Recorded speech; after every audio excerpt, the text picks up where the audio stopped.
Hi everyone, this is Relita. Hearty welcome to our channel Murugan's Mom. Kamakhya టెంపుల్కి వెళ్ళే ముందు మనం ఏమేమి తీసుకెళ్లాలో ఇప్పుడు చూద్దాం. మనతో మస్ట్గా తీసుకువెళ్లాల్సింది రాగి చెంబు లేదా ఇత్తడి చెంబు.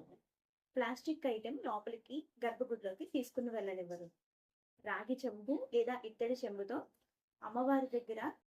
అమ్మవారి యోనిపీఠం దగ్గర వచ్చే జలధారను మనం రాగి లేదా ఇత్తడి చెంబుతో తీసుకునవలసి ఉంటుంది. అక్కడ ప్లాస్టిక్ బాటిల్ అయితే యూజ్ చేయనివ్వరు. బయటకు వచ్చిన తర్వాత మీరు ప్లాస్టిక్ బాటిల్లో ఫిల్ చేసుకోవచ్చును.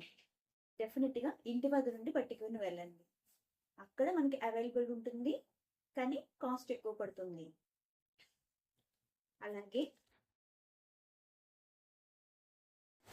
దీపారాధన ఐటమ్స్ ఎలాగో పట్టుకెళ్తాం కదా, అక్కడ కూడా అవైలబుల్ ఉంటున్నాయి.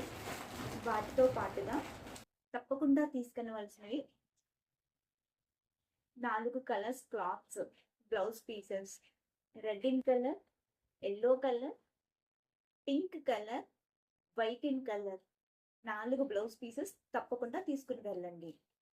రెడ్ కలర్ బ్లౌజ్ పీస్ వచ్చేసి షోడశి అమ్మవారికి, త్రిపుర సుందరి అమ్మవారికి. అలాగే ఎల్లో కలర్ వచ్చేసి బగలాముఖి అమ్మవారికి. పింక్ కలర్ వచ్చేసి కమలాత్మిక అమ్మవారికి. వైట్ కలర్ వచ్చేసి మాతంగి అమ్మవారికి. అమ్మవారిపై ఈ క్లాత్ వేసి గుడి ప్రాంగణంలో తామర పువ్వులను కొని తీసుకుని వెళ్ళి మనం పట్టుకెళ్ళిన పుష్పాలను అమ్మకు సమర్పించి జలధారను కళ్ళకి అద్దుకొని తలపై వేసుకుని రాగి బౌల్తో అక్కడున్న వాటర్ తీసుకుని మనం యోనిపీఠానికి తాకించిన వస్త్రాన్ని ఇంటికి తెచ్చుకోండి.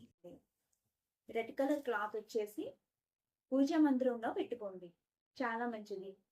పింక్ కలర్ క్లాత్ కమలాత్మిక అమ్మకి సమర్పించింది మీ క్యాష్ బాక్స్లో కానీ జ్యువెలరీ బాక్స్లో కానీ పెట్టుకోండి. అలాగే వైట్ కలర్ క్లాత్ వచ్చేసి మీ పిల్లలు చదువుకునే బుక్స్ ఉన్న ప్లేస్లో పెట్టుకోండి. అలాగే ఎల్లో కలర్ క్లాత్ బగలాముఖి అమ్మవారికి సమర్పించి వెంట తెచ్చుకోండి.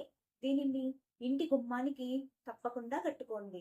దీనివలన భూత ప్రేతాల బాధ అనేది ఉండదు, నెగిటివ్ ఎనర్జీ కూడా రిమూవ్ అవుతుంది. ఈ రోజుకి ఇదేనండి వీడియో.